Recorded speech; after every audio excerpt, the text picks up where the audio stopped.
لاڑکانہ میں ٹیکسی ڈرائیوروں نے taxi stand کو ختم کرنے کے فیصلے کے خلاف احتجاجی دھرنا دیا۔ 1988 میں ٹیکسی اسٹینڈ سابق وزیر اعظم بے نظیر بھٹو کے پہلے دور حکومت میں تعمیر کیا گیا تھا۔ مظاہرین کا کہنا ہے کہ محکمہ پاکستان ریلوے کی جانب سے ٹیکسی اسٹینڈ کی جگہ دکانیں تعمیر کرنے کا اعلان کیا گیا ہے، جس سے درجنوں ڈرائیور کا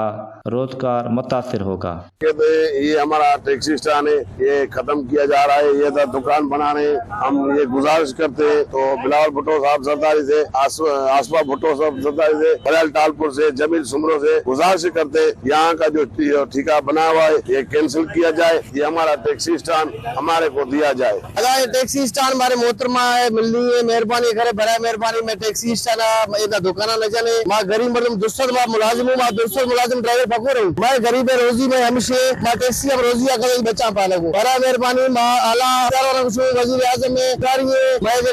بلاول بھٹو صاحب میں کھلا عرضہ کروں، برائے مہربانی میں اسٹاپ ڈرائیور جو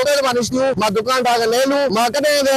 خوشحالی سوا خوشحالی سوا لے لوں، میں دھڑوں نشتی جیس تک میں دھڑوں ضرور مہربانی کر میں ترازو رکھنے بھی۔ لاڑکانہ میں قائم ٹیکسی اسٹینڈ کئی دہائیوں سے شہر کے ٹرانسپورٹ ضروریات پوری کر رہا ہے،